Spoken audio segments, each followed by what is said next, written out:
क्या कहेंगे sir science को लेकर के? देखिए, मैं सबसे पहले तो इस बात की सराहना करता हूं चौधरी बंसीलाल यूनिवर्सिटी की कि इन्होंने इस प्रकार का एक साइंस कॉन्क्लेव और जिसका शीर्षक रहा है कि राष्ट्र निर्माण में विज्ञान का योगदान, तो ये बहुत महत्वपूर्ण है। और ख़ास करके विद्यार्थियों के लिए, जो विद्यार्थी अभी उभरते हुए वैज्ञानिक आगे बन सकते हैं, उनको उस प्रकार की रुचि पैदा हो, उनको ज्ञानवर्धन हो।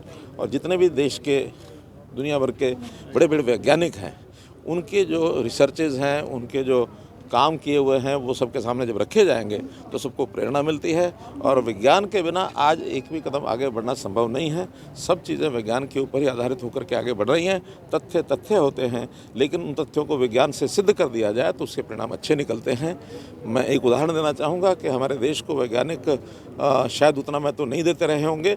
पास्ट में, भूतकाल में तो बहुत वैज्ञानिक यहाँ हुए हैं, लेकिन अभी की जो एक बहुत बड़ा ज्वलंत उदाहरण, जब देश में कोविड आया तो दुनिया के बड़े बड़े देशों ने भारतवर्ष के ऊपर एक शंका पैदा करनी शुरू कर दी कि शायद सबसे बड़ा जो नुकसान है वो भारतवर्ष का होगा।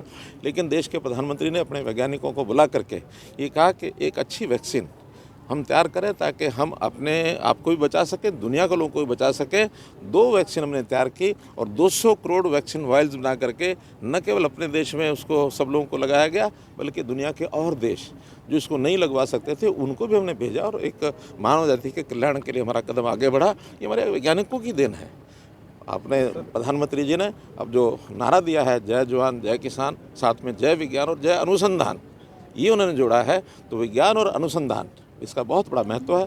इसके लिए आज का ये सेमिनार, इसके लिए मैं शुभकामनाएं देता हूं। बीजेपी का जो प्रदेश कार्यकारिणी की मीटिंग भी है सर, किस प्रकार का चिंतन मंथन वहाँ पर किया? देखिए, ये पार्टी की कार्यकारिणी जो होती है, उसका कार्यकारिणी की बैठक के बाद जो हमारे प्रदेश के अध्यक्ष हैं, वो उसमें विधिवत रूप से आपको जानकारी देंगे। 2024 माना जाए सर इसको?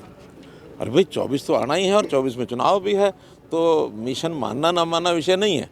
आखिर एक सामान्य एक प्रक्रिया है कि जब चुनाव आता है तो उसकी तैयारी के लिए हम भी जुटे हैं, बाकी पार्टियां भी जुटी हैं, तो एक प्रकार की उसकी तैयारी स्वाभाविक है।